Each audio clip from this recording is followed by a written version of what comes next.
Power start to the show. If you haven't guessed it, the theme of this week's music is Tuesday rocking rock beats. Sean, how you doing? Good weekend of sport? I'm exactly the same. It was a very good weekend of sport. I had a lot of fun. I had my second consecutive wedding weekend, so I'm a little bit shy on the old live sport. Who gets married during Super Rugby, hey? I know, but these are my last sort of two really close friends who actually took the fall, so I think after this one I might be leaving the invitation through to the keeper after that. So, on to our headlines. This is how we start our show every week on BLOGZ on Balls. Basically, we take everything that's been talked about at the water coolers, wherever else guys talk, or what girls speculate on. Aha. So, Sean, Proteas finally pound the Pakistan in the coloured clothing. Well, they did. Did you watch most of it? I thought it was a good performance by them. Yeah. I don't know if it's going to paper over the cracks that we've been saying is the problem with the one-day team of late. Well, I think that the great thing here is they played with purpose. All the other times, they're very sort of like speculative. They're very kind of on edge. They just don't want to lose. It's a bit like some of our rugby teams in the past. But now they went out, they threw caution to the wind, and anything else to the wind they had, and huge resounding victory as a result. I thought they started quite nicely, which ended up having a good platform that they really cashed in on. So you could see the confidence grow throughout the innings. And guys batting of like controlling the situation, as opposed they looked to bat with more fear in the one-day stuff, which was getting quite frustrating. Well, exactly. I think it's essential that we finally got a win in the beginning of the series as well. I mean, like New Zealand debacle was an absolute joke. Absolutely, and the pressure in the coloured clothing is getting more and more. So let's just onwards and upwards.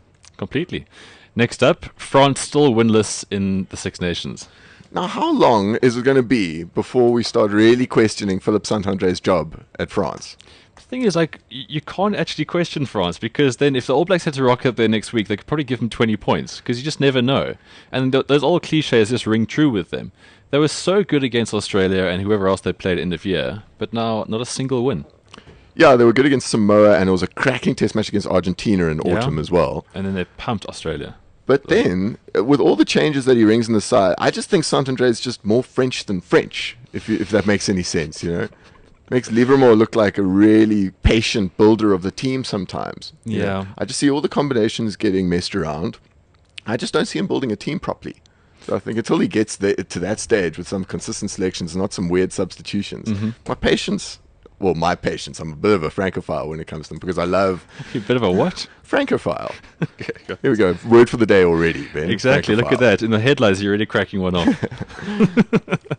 Okay, so then how's this going to work? England basically needs to win this game and they win, or Wales needs to beat England by 7 or more and they win. Yeah, that's it. Win the final round now. Yeah, so there's only a team that could possibly win it. England haven't lost a game yet. Wales have only lost one game. And that was against Ireland in the first game, right? Yeah, exactly. In Ireland. Yeah.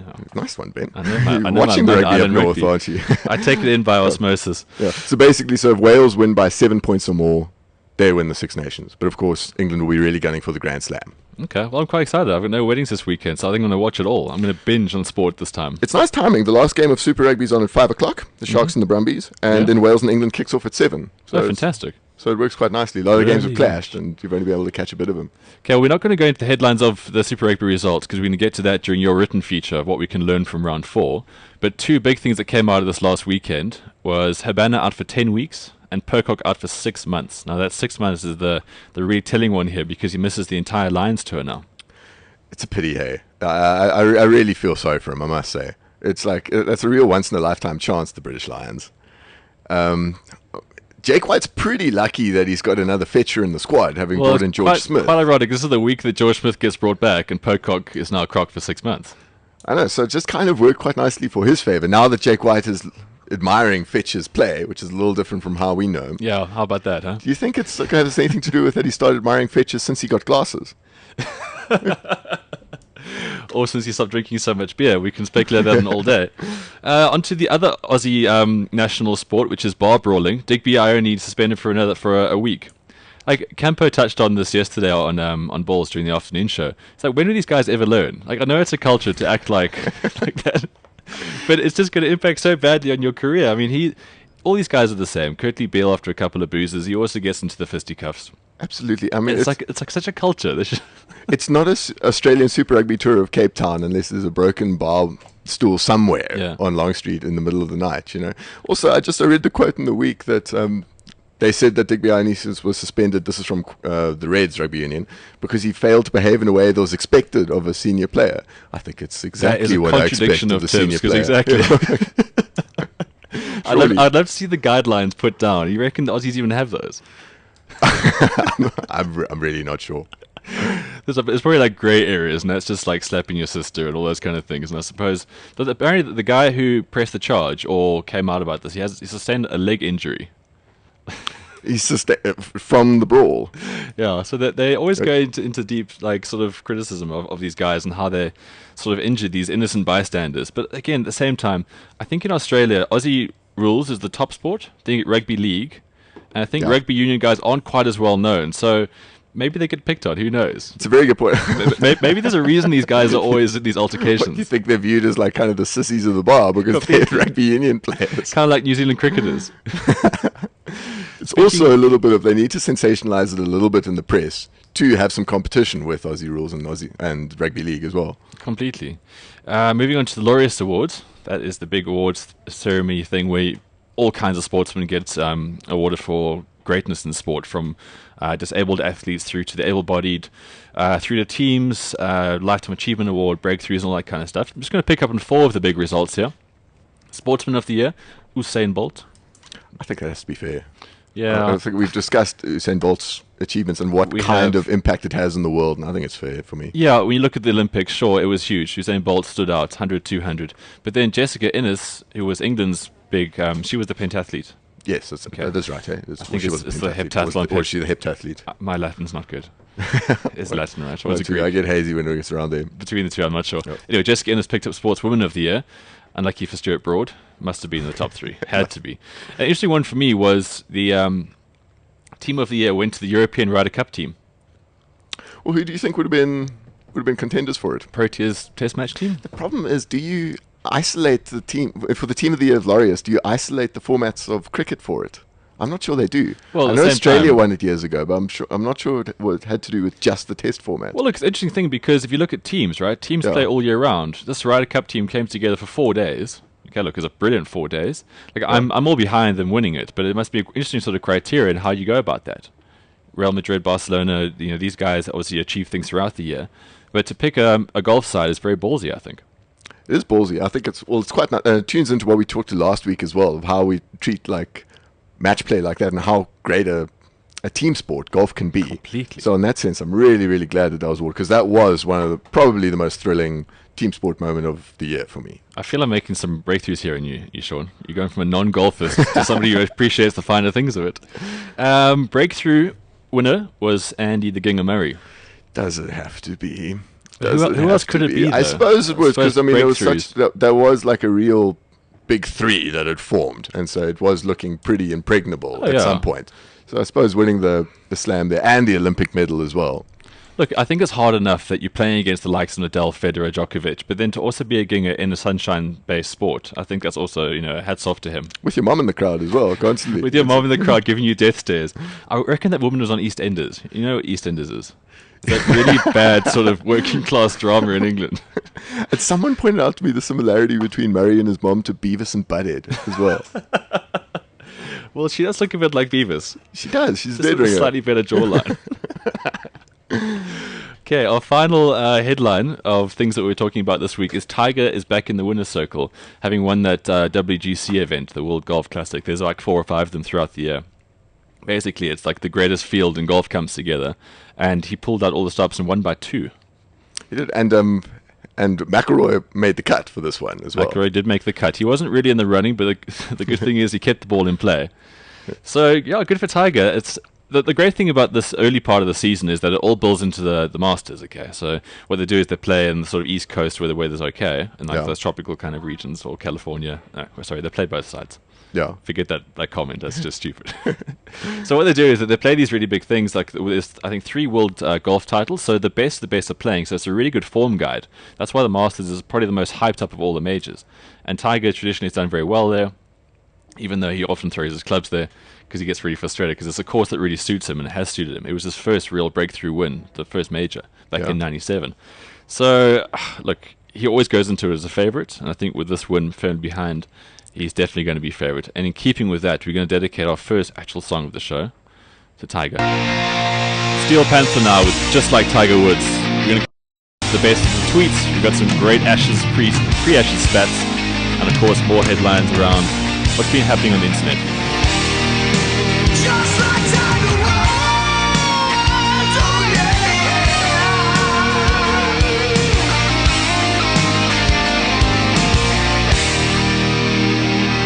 Steel Panther, Just Like Tiger Woods. Sean, have you heard these guys before? I have not heard these guys before. They are brilliant. They're an actual proper rock band, but their songs are incredible. We actually have another song of theirs coming up a little bit later in the show, all part of Rocking Rock Tunes Tuesday. So we're going to go into our tweets. The Quaid train was very, very quiet this week, and I think it had a lot to do with the fact that good old James and Quaid were squaring up against each other. Yeah, they're probably told to cork it. when But there was one tweet which did catch my eye. It was a picture of the two of them in the park, standing literally face to face. Wasn't it so sweet? It was one of the oddest things I've ever seen, because there was a hashtag something about like mates in action or something, and like whatever these guys do, it's just very, very camp and so funny. But I have noticed that they've actually toned down a lot in the tweets. It could be us, Sean. It could be us. It could be us. In which case we've served a service around here. because of this radio show that we have here every Tuesday, they are now curtailing their affections for each other. Of course, Quaid took it personally when we voted him Knob of the Year last year. Yeah, but you put the work in. It's only fair you got the results. That's true. So we're going to start off with our other Australian stalwart, Mr. David Campese, at David Campese11. Now, something I really like about Campo is that he's completely unflappable. He is sticking to his guns like no one, and he'll never ever budge on opinions. But something I have actually learnt about him, when you read his tweets, and the guy, obviously, he's scored, 62 tries for Australia. He was an absolute icon, a legend back in the day. I remember when I watched my first test match in 92 at Newlands. It was raining. We got pumped by Australia that day. Yeah, I saw that too. He was like the biggest name in sport. I remember if you had his autograph, like the thing literally shined with like harp music coming out of nowhere. Yeah, I remember that day, like, we were getting pumped that day by Australia, and the crowd was all getting disgruntled. And then at the death, Campo scored a try, and the whole stadium went nuts, just because he was that much of a legend. He was an absolute icon, a mercurial talent. Anyway, he's now a rather bitter, yet very insightful man on Twitter. So let's get into some of his tweets. He hates Tom Carter. Don't we all? Don't we all? Preach, Campo, preach. Anyway, this is the thing. He's an equal opportunity what's the word? Critic? Critique. Equal opportunity critic of rugby players. So many words. Just never find the right one. Anyway, Anthony Fainga to inject spark into Red's backline. This must be joke of the year. Poor guy can't pass and is an up and down player. Right off the bat, Campo. And then Robbie Deans was the next one to catch the sort of wrath of the Campo this week. You know, Robbie, he's very up and down, and I don't think he gets quite as integrated as people would like. Being a Kiwi doesn't help this. So, again, we're going to go through Campo grammar here, so bear with me. Reach number 1, or Deans' dash as Wallaby coach will be done. He is a guy who has got no idea about Aussie rugby. Please let him go back to New Zealand. Again, fair point. The guy's been up and down, and just when you want to give him the axe, he then pulls off a miraculous win. I think players dig deep for him. But Quaid's had that big run-in with him. He doesn't seem that popular. So now Campo's also just put a black mark next to him. It really has been a tumultuous spell for Robbie Deans. You know, I mean, we all know that he's got incredible ability as a coach. Oh, what with the Crusaders, he was incredible. But this could well be, is it a cultural thing, perhaps? Is this a little difference in, like, across the Tasman? Personally, I think you can't trust a man who looks constipated 24/7. That guy, he's got a pained expression. Look at him; he's always in agony. We're still sticking on Robbie Deans here, right? Yeah. I reckon this is the final year for Robbie Deans. Who's going to succeed him? I have no idea, but I think this is his last chance. What's the thing was, he was so close to getting fired last year, surely, Yeah. but then it was just left too late with the Lions tour this year. I mean, there was no ways that you could bring a coach in just before Lions. Look at what happened with us and Carl Duplessis. Yeah, well, again, I think the Lions are going to teach them a lesson, and then with that, Robbie Deans will then go back to New Zealand, as wished by David Campese on Twitter. See, you hear it first on the show. We're claiming these things. Our oracle is amazing. Okay, last but not least, guess he's in his last tweet. Sorry, but the tactics by the Tars is very bad. Too deep, no talking, no teamwork. Carter off, let's hope wingers get some ball. But I actually went through his feed, and he says some really good things, because he says these things, and people say, like, oh, what do you know? Like general Twitter idiots. So he's like, well, I kind of played international rugby for this amount of time. Rugby hasn't changed that much. And this actually ties into our discussion, which is we're having at the second hour of the show. If this still plays for old school tactics and coaching. And I think Campese is a great exponent of this because he talks such sense. And the basics are just not being done by teams like the Waratahs, hence they're quite crap. Even if you're the biggest Campese naysayer and you can't get over like kind of how brash he is, even if you just have a mental block like that, at the very least he creates really interesting debate He when does. it comes to how we approach modern rugby. Until he talks about female sports riders. Then he can cork it. That was- Okay, now big talk this week. We haven't touched on the headlines because we're going to go into it in the articles. Is the Australian Test cricketers not doing their homework for Mickey Arthur? Now, what happened, if you didn't know, Mickey Arthur, after the crushing second Test defeat, what he did was he went to all the players and said, "Okay, I want you to analyze why this team is doing bad and give me 3 points on how are we going to correct this." Okay, and he gave them little criteria. He essentially gave them homework. To which 4 players said, "Well, bollocks to that." Kawaja, Patterson, Mitchell Johnson, and Shane Watson. They said, "Screw that." Okay, so they were, I don't know, playing golf, playing with their hair in the case of Johnson and Watson.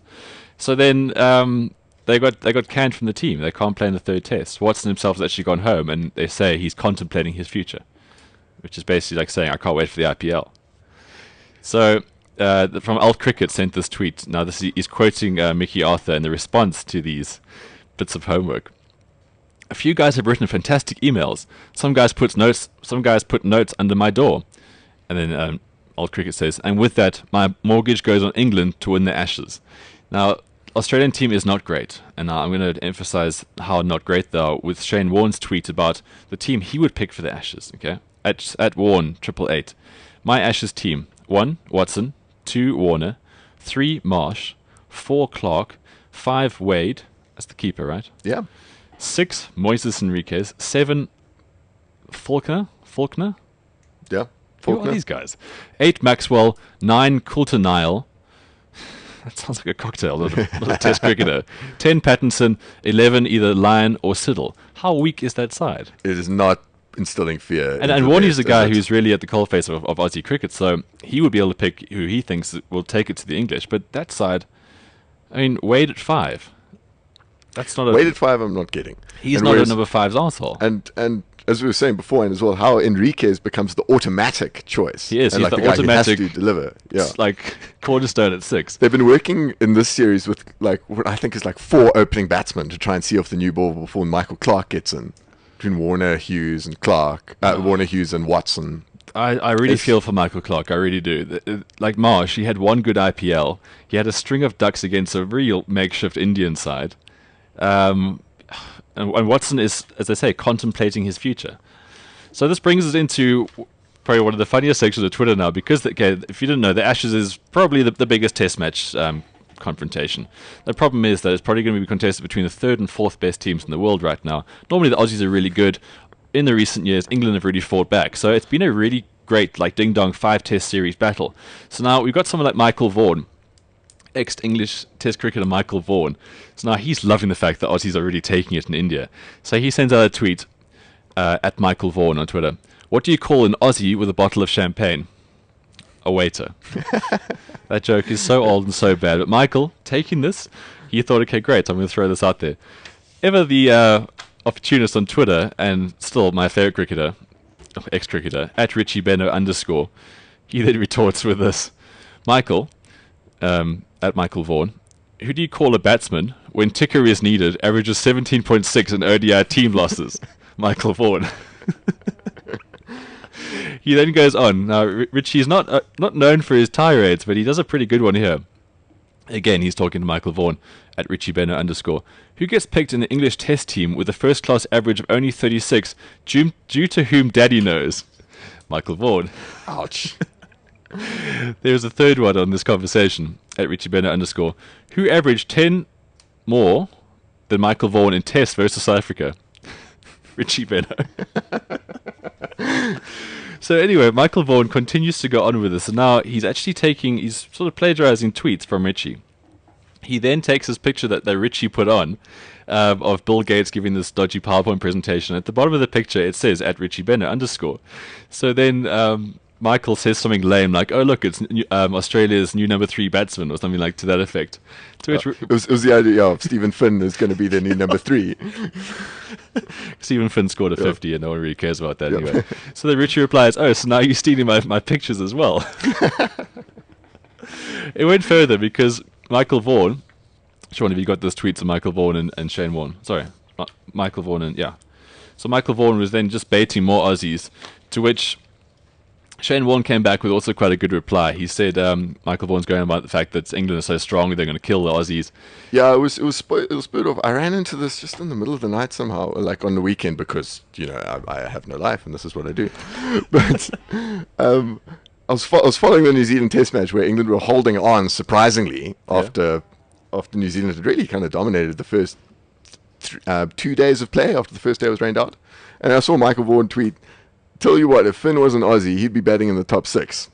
Hashtag lol." I love the fact that he hashtagged before the lol, not just the lol as well. Yeah. Anyway, He's a novice. He's going to get torn to pieces. during this. we'll teach him. And then Shane Warne says, answers him by going, "Careful, mate. How would an England team go if you were not allowed to play South Africans? Hashtag pick English players only."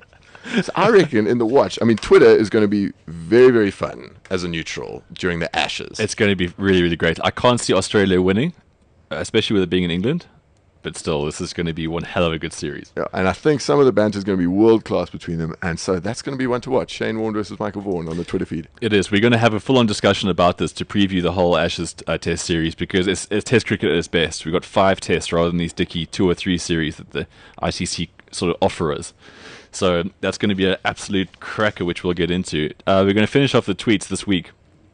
Ernie Else, the resurgent Ernie Else, who sadly didn't win the comeback at the Laureus. He was tipped to win the comeback award. Some other guy called Sanchez won it. No, Felix Sanchez? Yeah. Fair enough. He was great at the Olympics. He was, yeah. No one saw him coming out that home stretch. Anyway, at PGA Tour News, Ernie withdraws from Tampa Bay Classic, confirmed that an ongoing hip problem bothered him greatly in Durrell.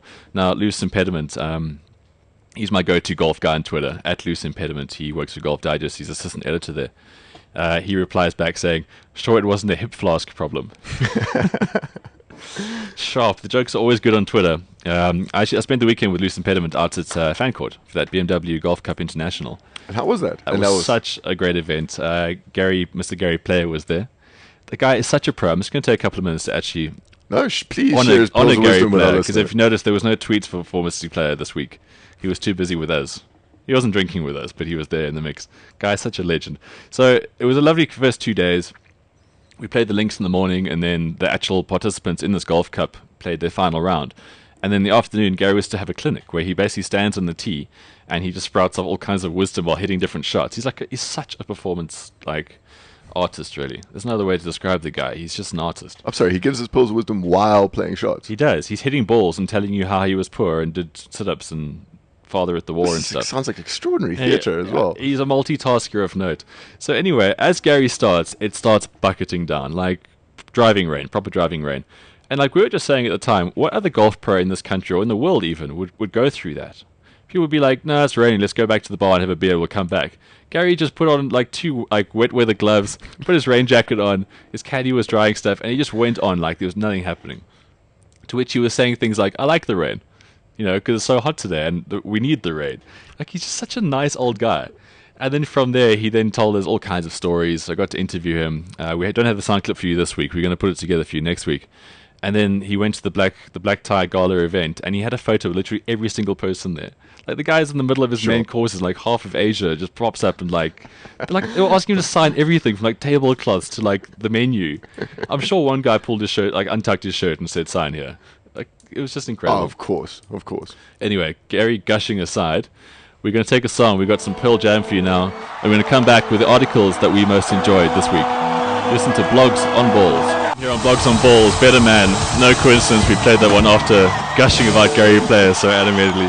But really, we've all pulled the piss a little bit out of him in the past because of the things he said. But just watching him and how good he is with people, like the guy, he's just got so much time and he's just really good value for sponsors as well. Again, there's a video clip. I'll post it on my site, thebounce.co.za, where he talks about how the new age of golfing professionals they totally take for granted how much money they earn. Like, they get $1 million in 4 days of golf play, but they can't even thank the sponsor. Or, they're so blasé about it. It's like, I'm a golfer, I'm rich, get out of my way. Gary, he adds perspective where life needs it. It's a good point. It's a very good point that he raises, though. Yeah, no, I'll show it to you. It's actually really good. We were just walking to the tee. There's just the three of us walking. So I just filmed some of his insights, and he was just telling us these things. He was saying, like, out of the 50 wins when he was a pro back in SA, he probably never made $1 million. Well, he definitely didn't make $1 million. Maybe $1 million rand. And here guys are doing it in a week. And you wonder why they're having sexual escapades with various dangerous women, Or and just why they just get divorced from reality. divorce, everything. Okay, so we're going to go on to the best blog posts of the week. And we are cutting down on this one this week because we're going to be very selective and ruthless. Now, there's two particular ones that caught my eye, and just so happens that they're both from my two co-hosts. Sean, we're going to start with you because this is a feature that I find most useful on the internet, especially due to my recent wedding swing. Things we learned from round 4 Super Rugby. Now, I do the Super Brew, like most guys do, and I've got to say, it's actually, I don't think it's aiding my rugby enjoyment anymore. I got 3 out of 7 this last week, but the ones I got wrong, I was happy to get wrong, because I didn't call the Cheetahs, didn't call the Bulls, I didn't call the Crusaders, didn't call the Stormers actually as well. I didn't call the Stormers. Didn't you? I said Chiefs. You called it on the show, but not in your Super Brew. I said Chiefs. Found out. No, I said Chiefs were going to squeak it. Oh, yeah, I said Chiefs by 4.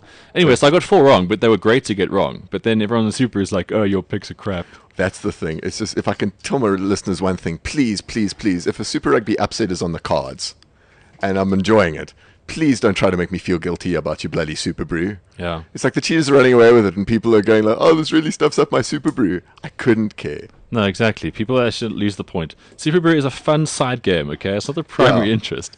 Anyway, so we're going to go into your story here. Your story last week was the first point you made was that the gulf between New Zealand and how they play rugby and how as South African teams lumber about it. Now, on the back of the results from last week, it was a very good point, and we all were like, oh, Wasn't that just brimming with insight? Point, fantastic. Now, your first point this week is New Zealand teams aren't all that mythically brilliant after all. Yeah, exactly. And I even linked it to that piece of just what an idiot I was to write that. Look, it's quite... I did say we'd only get a real indication when the different styles met each other and see what would happen. Well, that would be a fair indication. But it was hard not to see rugby through a bit of Kiwi goggles when they were like turning it on. You're seeing some wonderful broken running, and you just see our players just looking a bit limited. Yes, they have less chances. Yeah. But you do think you're just so urging them in the South African derby especially to take chances when they're on offer, and you think they're a little within themselves when there's parts to spread it wide on occasion, because it doesn't all just have to be cut and thrust. Well, exactly. And I think it also, you got to play the situation. I think with the Kiwis, they start off and they're very gung ho, which is nice. It's great to see. But every now and again, I think that's where the SA teams can sort of just rein it in, because they look to control games.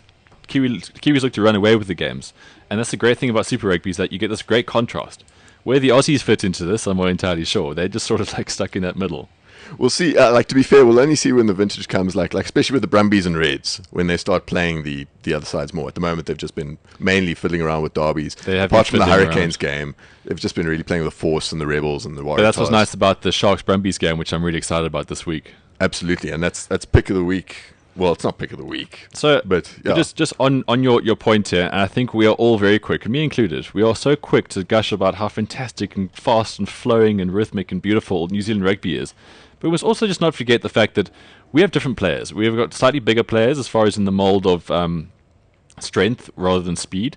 And I think our players sometimes just play to what they have. You can only use what you have in life. Yeah. Look, also, we benefited from keeping it tight and not conceding. Yeah. You look at, there was 4 huge tries in New Zealand rugby this weekend. 2 came from the Cheetahs game. One was a scrappy intercept from some wayward Highlanders passing. Yeah. One was a charge down from a little chip kick that the Highlanders tried in their own half, which acted like the same impact as an intercept. You totally break the line. Completely. And I found in the Stormers Chiefs game, there was some passing in around the own Chiefs 22. Yeah. Big tackle, turnover, kick ahead by Reynard Elstad, try for Gio Aplon.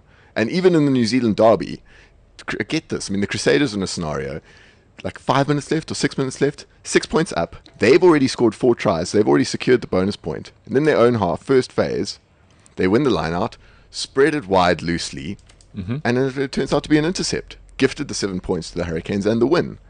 I thought it was criminal. But anyway, the point being, how many of these opportunities do you see South African teams giving teams? Or certainly in the early stages and in the derbies? Absolutely none. Exactly. So, food for thought going into this next week of rugby. Your next point is, South African players don't always play like pre-programmed automaton droids. Yeah, another word of the week for you. Pre-programmed automaton droids. You are just next level, hey? Show me up on a weekly basis. I tried to up the ante on the rugby literature. Well, it's just an indication that we've all been complaining about for years, when we do have a gripe with South African rugby, how they just seem to stick to plans too often. Yeah. You know, it's been phrased in many different ways. Players are overcoached. They don't play the situation, all that kind of stuff. But in the end, but this weekend showed if you give them opportunities and you give them space, these guys can open up. I'm not sure if it was just all some things that were suppressed in themselves and it just got let out when they got a bit more games against New Zealand. I think these guys have a lot to offer. They're too skillful. You see them from age group rugby going up. They are too skillful. Maybe they are sort of overcoached at certain levels. But right now, I think we get to see them really express themselves. Yeah, I don't buy the argument of the guys don't have the skills. Yeah, me either. I never have. Never have, never will. Or speed in that instance. No, absolutely. I mean, on the athleticism front, you know, it's either just the attitude or the tactics, and we can argue what the pros and cons of each. But there was some really, really good stuff, really exciting stuff being played by South Africans this weekend from guys taking the bull by the horns. Exactly. Quite literally. Yep. Sure, we're going to rattle through a little bit quick on your other points because I don't know if I told you, but we've got a new feature on the show this week, and it's all about kickball. We are bringing in a fully fledged footballist who's going to talk about the round ball game.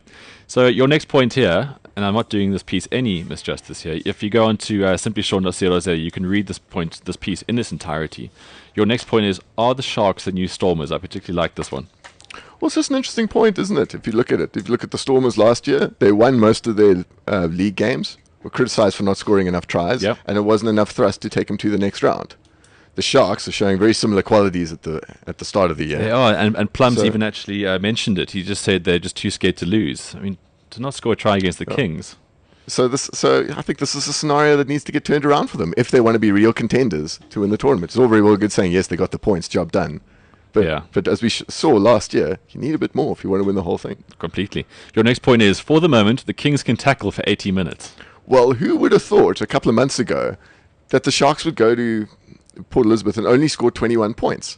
No tries. All through the boot of young Patrick Lambie. Yeah, one of them a drop kick when they didn't think a try was on. I better just drop kicking against the Kings. I mean, again, I'm not trying to be horrible to the Kings here, but if you're drop kicking against them, you are like, just get off the field. I mean, come on, you got to give credit. Have some faith. Have some faith in your all Springbok backline. But you got to give credit where it's due to an extent here. It's like, yes, the Sharks weren't too penetrative when they were spreading it wide. No, true. But the Kings did have to make a lot of tackles and show commitment and show good form to do it. Just for the moment at least, we spoke about how when the injuries come in and the squad depth gets tested, that they might be suffering on quite a few hidings this year. But for the moment at least, you can't just rock up to Port Elizabeth and expect to get a bonus point try. Well, let's leave it on that. You can't just rock up and beat the Kings. I think we all wrote them off completely. So let's just leave it at that for the time being. We'll get back to a thrashing in time. They're playing the Chiefs this week. Who knows? Who knows? Definitely. They finally play some proper opposition. Jeez. Okay, next up. Technical difficulties can be the viewer's friend. I was a massive fan in the week when, by no intention, Jaco Paper had a problem with his microphone in the Stormers Chiefs game, and so it had to be adjusted, which took ages. And actually, because it's all run on TV, it was the game was running behind schedule, and it was going to be a problem with the Kings kickoff being at 7 o'clock. That they weren't going to get it done in time. So the game ended with some delays.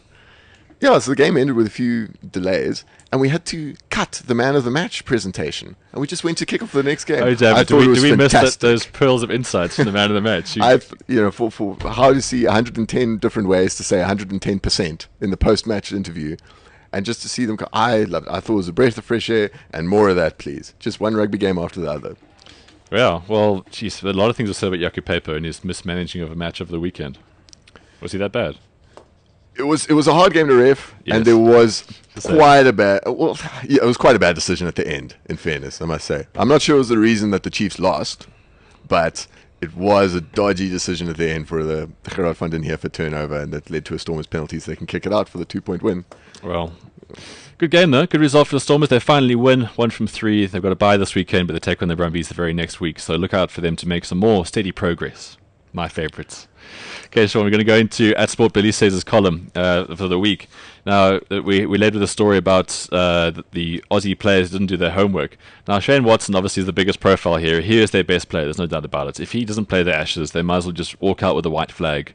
Trousers probably down by the knees. They've got no chance whatsoever. Michael Clark. Oh, Shane Watson. Shane Watson. Yeah, without the combo of Shane Watson and Michael Clark, yeah. Well, I don't even see Michael Clark as the player. I see him as a coach, the manager, the mentor, everything. So anyway, Mickey Arthur basically said, look, guys, we need to get all of this out in the open. We need you to basically say why this isn't happening. And we need you all to have 3 points, basically, around the following criteria. Mickey Arthur wanted insights on technically, mentally, and team-wise, why they are not performing and how they can turn it around in the third test against India. So, again, Sport Billy's writing is just so good. It's so to the point. I'm actually going to read out his entire blog post here. Australian cricketers Shane Watson, Mitchell Johnson, Usman Khawaja, and James Pattinson have all been stood down from the third test against India for failing to submit their homework on time to coach Mickey Arthur and his management team. Watson is reportedly already on his way home, to see his pregnant wife, of course, even though he will be considered for the fourth test. In an exclusive scoop, Sport Billy brings you leaked Shane Watson's homework that never made it to Mickey Arthur's desk. This guy is a parody writer, like, to a whole new level. So, this is Shane Watson's leaked homework that didn't quite find its way to Mickey Arthur's desk. Dear Coach, I refuse to call you Mr. Arthur, mate. Firstly, let me say 3 points in 5 days sounds like a recap of the Western Force Super Rugby season, and not something you should be demanding as Australian cricketers. Are you taking the mickey? We have golf to play between test matches, you know, and I'm in real danger of being cut to a 6 at the moment. You asked for a point under each of the following categories in order for us to get back to our best. Well, here goes. Shane Watson's winning cricket 101. Under the topic of technically. Well, technically speaking, you're not a great coach. Since you took charge of Australian cricket, the only thing that has happened, the best thing that happened is Shane Warne's manifesto, and I don't think you played a role in that somehow. We've started this ridiculous rotation policy that basically handed a serious win to your old country, South Africa. I would put down a tenner that you bank with the same blokes Hansie did. I've seen your leather jacket too. Oh, the leather jacket. Remember Hansie in that thing? Yeah, it's a Marlon Arenstam's gift. Oh, man, dark days. Next up, mentally. I'm mentally fucked, mate. It's not easy trying to keep this bronze and chiseled torso in tip-top nick when you have guys like Ed Cowan opening the batting for Australia. No sooner have I asked Mitch to rub some self-tone on me than Clarkie is telling me to pad up because Ed's heading for the showers again. Where am I meant to be finding time for my grooming? His next point is on team. There is no Shane Watson in team. Well, Mick, that's basically it. I'm going to give a letter to Mitchell Johnson because he always delivers under pressure. Enjoy your last 2 tests. You're a genuinely talented all-rounder, Shane Watson. Well done, Billy. Yeah, it's a really good piece there, and I think it just actually underlines the farce which is Australian cricket, and I actually blame Mickey Arthur. I'm so glad that we're rid of him for the Proteas. Yeah, look, I mean, we'll get onto it later, but it's just a really extraordinary state of affairs, man. I mean, just like of all the weird kind of ways to drop people, or to even to run the side. Oh, man, Australian cricket, jeez. I know, it's in a mess. We're going to come back with our feature around football, our first football feature. We got Keegan Kruger from thepundit.co.za. He is our new football analyst. But first, this one goes out to Mickey Arthur from Shane Watson. Steel Panther again, here on BLOGZ on Balls, every Tuesday, 10 till 12. Back next. A little double play there dedicated to Mickey Arthur from Shane Watson. Why Can't You Trust Me, Baby by Steel Panther, and Lenny Kravitz's Are You Gonna Go My Way? We have our first football correspondent on the show. Keegan, can you hear us? I can hear you. That is brilliant. Look at that. Nice clear line as well. You must also live in Neisner, just like Billy. All right, Keegan, thanks so much for joining us. We've had some requests for football. I'm not entirely sure about how many, but it's all about quality rather than quantity on the show.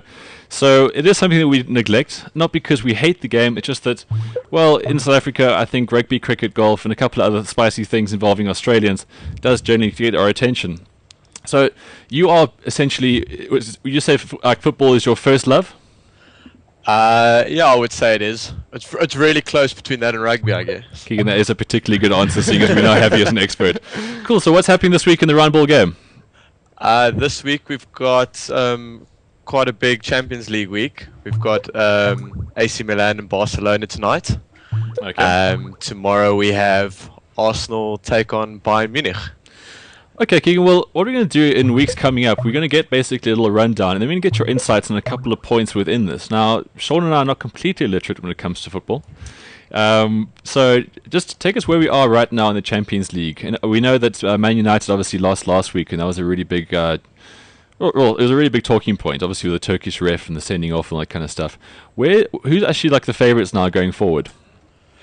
Well, there was quite a bit of talk, or there's been quite a bit of talk that obviously one of the Spanish sides would take it at the end. Real Madrid will probably be very firm favourites along with Bayern Munich. Okay. But Yeah, I think it's still anyone's game at the moment. We're in the quarterfinals only, so quite a bit of football still to go. So Keegan, we got Barcelona against AC Milan tonight, and of course they got to make up a 2-goal deficit at home because AC Milan pulled one out the bag in Turin a couple of weeks ago. And for Bayern Munich, Arsenal, Bayern with 3 away goals, so that's a 3-1 aggregate score as it stands. What are the chances of Barcelona and Barcelona, respectively? Barcelona. Barcelona's good. Barcelona. There we go. Piers Morgan, listen up. Okay, I'll start with the Bayern Arsenal game. Yeah, it's going to be tough work for Arsenal. I don't see them really coming back into that tie. Actually chatted with a few Arsenal fans yesterday, and they say they're happy just to win 1-0 and not get knocked out. So they're not actually expecting much. Right. I The concur. I'm an Barcelona Arsenal Milan fan. front. Yeah, I mean, they need Bas- 3 goals. I mean, it's quite... I mean, where's it going to come from, really? Yeah, listen, I've just read stories this morning now that Jack Wilshere doesn't look great to start tomorrow, so that is one of their best players gone. So things aren't looking great for Arsenal at this point in time, and there's a lot of pressure on Wenger. So I'm sure if they don't come out with a win or a draw, I don't think any fans are expecting them to go through. His job could be on the line by the end of the season. Well, it's a good point you bring up there because there's been mutterings about his job being on the line. People always say, but who else would we have? And he's done a good job. But, you know, he's got less silverware than Province in the last sort of decade. You know, how close do you reckon he is to getting the job? You know, with Arsenal, you never know. It's very much run like a business. Showing profit is more important, it seems, at this point in time. But I think a lot of fans are starting to, you know, they're upset, and after I think it's 8 or 9 years of nothing, Oh, completely. you can understand the frustrations, and I do think that the board must be thinking about someone else. Who it is, who knows? His contract... David Moyes has got less than a year left on his contract, and he hasn't signed anything, so that could be a good option. Yeah. And Wenger's got 1 year left on his contract, am I right? That is correct. Does yeah. Wenger in even have a next year. contract? I thought he was just permanently employed. It's just an No, that's agreement to Fergie. walk through to your job. Fergie. But now, Giga, I think you actually touch on a theory I've got that Arsene Wenger's more a human trafficker than a football manager. Like, he reminds me of that guy from Layer Cake. You know the guy with the tulip farm? Such respect for Arsene Oh, Wenger's come work. on. He is so astute. He's thinking football's not where the big money is. I can get these youngsters in here. I can dish them out to like Man City, all other teams, and make a healthy profit. He's got an economics PhD as well, I think, Wenger. He's quite... Yeah. Well, last time I heard, economics PhD doesn't get you trophies, though. Not clearly not. There's a nice chant that some of the fans start singing, opposition fans, with the cheeky with a candy stick and a cheeky smile. Arsene Wenger, you know what? It comes to the end. So yeah, things aren't looking great there, and yeah, I don't see things getting any better anytime soon. A lot of investment needs to go into that squad. And yeah, I think they really got to relook at things on how they do things there. And moving on to FA Cup, obviously quite the replay now of Chelsea and Man United. Yeah, see, I know my stuff, Sean. I know my You're stuff. you're On updated, this. Ben. I'm very impressed. So who else is in the mix there? Because obviously you'd think the FA Cup favourites would be between those two. Man City's still in the mix as well, though, right? Man City's in the mix. That's correct. Wigan is through. Uh-huh. Yes, Wigan. They have made it this far. And you've got Barnes. You got Blackburn and Millwall. Yeah, Who's that's got to it. do another replay. And they're in the same half, aren't they? So one of Blackburn, Millwall, or Wigan.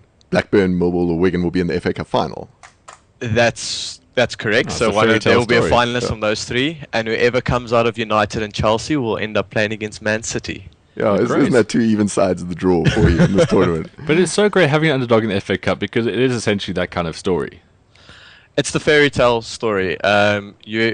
You know, I think someone like myself, I like to see the upsets. Yeah. I don't really take those cups too seriously, but you know, the FA Cup has got a lot of pride and passion Sure. behind it. So It's a bit like the when you Curry Cup in relation to, say, Super Rugby, if you look at what the general football scheme is, right? definitely, you would say it's very much Curry Cup style, and as we like to see the Griquas doing well at times and things like that, Sure. we like to see League One teams or League Two sides going all the way to the final. One thing I'm hoping that we don't get a Swansea situation against Bradford where I think it was 5-0 at the end in the final of the Carling Cup. Yeah, no one wants to see that. That's a bit of a that's not great for football. So yeah, let's hope that an underdog do get to the final and it's nice and tight. A few years ago, we had a Manchester United Millwall final, didn't we? I think it was still when Ronaldo was at the club. There was also quite a dour, one-sided affair. Yeah, that is the last time we got anywhere close to a FA Cup. And that's it. That might even happen again. Might even happen again this year. Well, here's hoping. It might, but Chelsea at the Bridge is not going to be easy. Probably the fans playing at the Bridge is probably going to be a bit better in a way, and it'll be interesting to see who Rafa starts because the fans aren't too happy with certain selections. And Well, the let's hope fans that he wouldn't starts start Torres Rafa, up it's up to front. them, huh? So, the FA Cup roundup, we now know we're on in Champions League. The league, you reckon Manu's got it sewn up? I would say the next two fixtures is pretty key. If we can if they win two more, I think it's going to be really difficult for any other side to catch them. They still got to play Man City, but that is at home, and they need to play Chelsea at home. So a draw there against those two sides would basically sew the league up, I would say. Yeah, well, I wouldn't bet against that. Keegan, thanks so much for joining us. We are going to give you sort of like a 10-minute spot. As you know, we're quite new to this, and I'm sitting behind a desk with all kinds of dials and what are these things called? Volume knobs, something, I don't know. It's drama here, Keegan, drama. It's like air traffic control in here. So we're trying our best to structure our 2-hour show, and I think we'd like to give you more time in future. Obviously, to preview the games for the weekend and that kind of stuff, because naturally there is a really big market with football. But thanks so much for joining us. Where can we read more about you, catch you on Twitter and all that kind of stuff? You can catch me on obviously at Keegan Kruger on Twitter, or you could follow our blog's Twitter handle, which is at the Pundits SA. Okay. Or you could head across to www.thepundits.co.za. Fantastic. And you guys obviously offer other sports as well. I must say, I go on a weekly basis, and your rugby things are very insightful. Your cricket's very colourful, and you specialise in hockey as well, I gather. Yeah, we try to give the smaller sports a bit of airtime, Nice. which is, I guess, it's always good. And yeah, we try to keep it very relevant. So rugby and football is quite what sort of dominates the pages at the moment on our site. So yeah, if you come across, if you're interested, Cool. have a read. Great. And another thing that I really like what the Pundits does is they pull in sort of your more sort of occasional bloggers as well, guys who don't have their own sites, but they definitely have really great insights. And the Pundits is a great platform for this. So the Pundits.co.za. I've even written football for the site. That's how charitable the guys can be. Sean, you kept that one a bit quiet, huh? I kept Double it away agent. from you. Sean Cool, was Keegan. scared of the stick that he was going to get after it, so I think he tried to keep it quiet, keep it down. Yeah, it was a bit of got a bit of heat, that piece. Yeah. Nothing like a bit of heat. Keegan, thanks so much. We'll catch up with you next week. Again, go to thepundits.co.za or follow at Keegan Kruger on Twitter. We're going to come back with your icon and your sports willy of the week. But first, a little bit of Kings of Leon. The older Kings of Leon, back when they were cool, according to hipsters. Listen to Blogs on Balls. Catch you back after this.